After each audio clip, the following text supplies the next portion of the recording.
আসসালামু আলাইকুম। কেমন আছেন সবাই? আশা করি আল্লাহর রহমতে যে যেখানেই আছেন সবাই খুবই ভালো আছেন।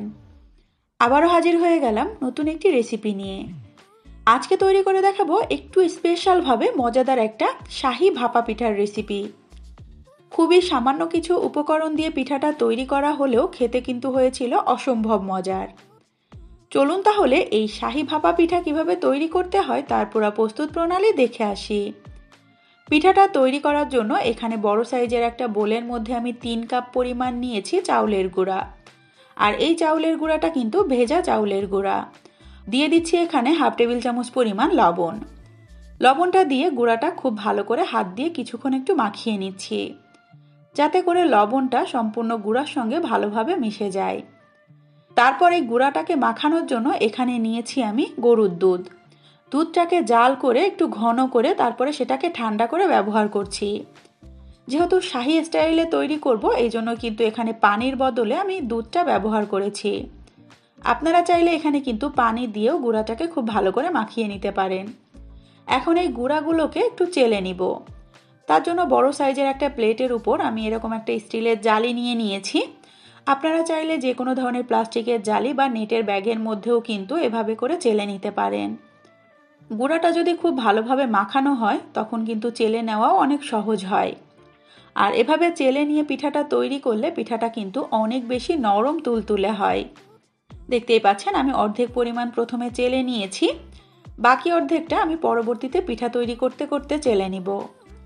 আর এই পিঠাটা তৈরি করার জন্য আর লাগছে এখানে আমার নারকেল কোড়া এবং খেজুরের গুড়। আর এখানে পিঠা তৈরি করার জন্য আমি 3টা ধরনের বাটি দেখাচ্ছি।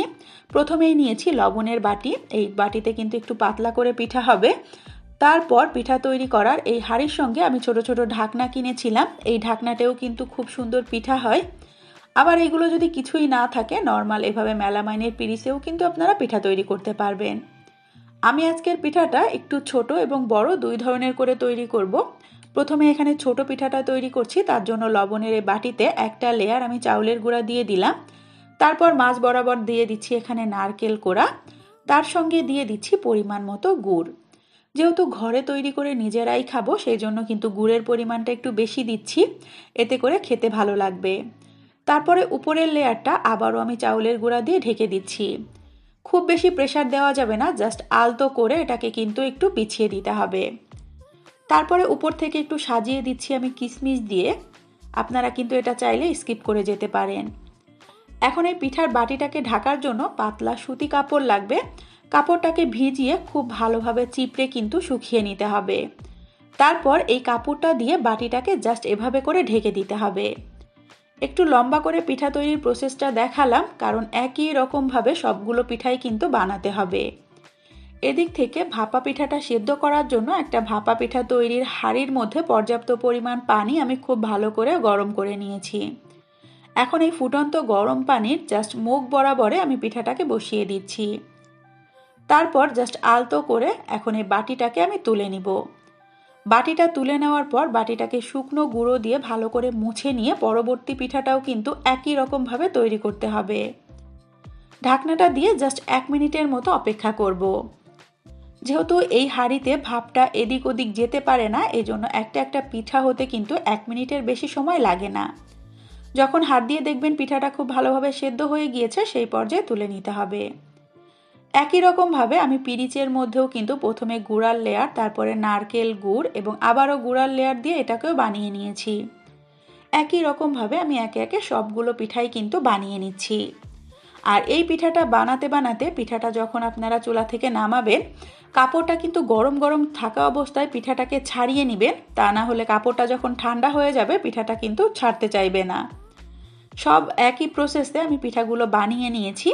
দেখতেই পাচ্ছেন বড় যে পিঠাটা দেখতে পাচ্ছেন, এটা হচ্ছে আমি যে পিরিচে করে তৈরি করেছি সেই পিঠা। আর ছোটগুলো কিন্তু তৈরি করেছি আমি লবণের বাটিতে।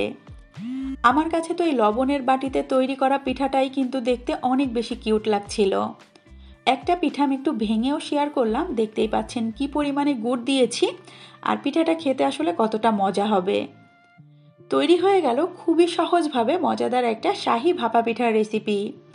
আশা করি আমার আজকের এই সহজভাবে তৈরি করে নেওয়া ভাপা পিঠার রেসিপিটা আপনাদের কাছে খুবই ভালো লেগেছে। রেসিপিটা যদি সত্যিই ভালো লেগে থাকে চ্যানেলটাকে সাবস্ক্রাইব করে চ্যানেলের সাথেই থাকবেন। রেসিপিতে লাইক অ্যান্ড কমেন্ট করবেন, বেশি বেশি করে শেয়ার করবেন।